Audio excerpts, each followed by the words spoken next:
most interesting things of late has been this concept of open innovation, which some people think of as the crowdsourcing notion, but it's quite a bit more than that, in so much that giving enterprises the ability to structure their portfolio of project opportunities, innovations and all of that, but at the same time getting ideas from their key stakeholders, from their business partners, and in the case of nonprofits that we've been working with, their volunteers or schools. How do you go through and get students working in this?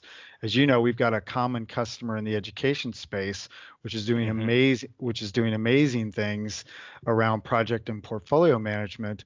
But we've got other schools and people that we talk to that are really trying to figure out how to educate next, right? If you're one of the big companies that's got something online, or colleges that has something online, you're good. But if you're that small university or mostly on-prem, your world is changing super rapid today. Overnight, right? So what's the difference really between, you talked a little bit about open innovation versus just innovation, product innovation. So open innovation, is that just putting it out to more people, more population? Well, that's the first step. When most companies do product development or they're thinking about innovations, they start internally first. Right. A lot of the pivot has been, how do I go external, because that gets me closer to my customer. Surveys are one of the traditional ways to do it. People keeping track of net promoter scores or social media or all that kind of feedback. There's lots of chatter there. But this is a way where you open it up to your stakeholders, whether they're customers, investors, universities, think tanks, anybody that's out in the open to contribute to your ideas. And in life sciences, for example, doctors are a great external source for ideas about new products that solve medical problems to deliver the outcomes that everyone is striving for. This is what we call the idea board. Wow, that's really intuitive, because I just automatically just see it and I understand it. I mean, I'm not sorting through data in a spreadsheet. I mean, I get it. There's new ideas on the left, awarded ideas on the right. It just makes total sense to me. And if Rory's idea is so amazing, I'm going to simply drag and drop Rory's idea over here to awarded, and we begin the next step. And that we can launch it off into DevOps if we're going to go build some stuff, cool. or do whatever we need to do in that. Now, the other part that's super cool here is that we've been looking at the internal ideas, but remember, we also want to bring in those external ideas that came in from the outside. Yeah. Right. And so I've got a couple that are part of this challenge, and I can bring them in and then start to do the same sort of measures and involving team members and all the rest of the stuff that I want to do with that.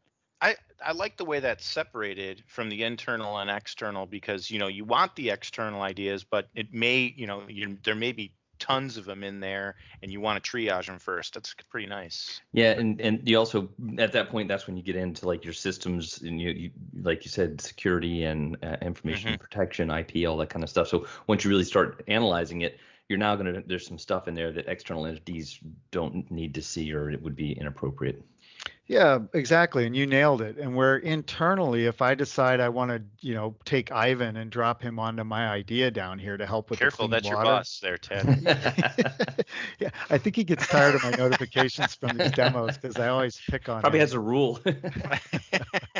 Well, remember, we've got the in-app notifications, so he can go through and go to his personal page and turn those notifications on or off, which is pretty cool.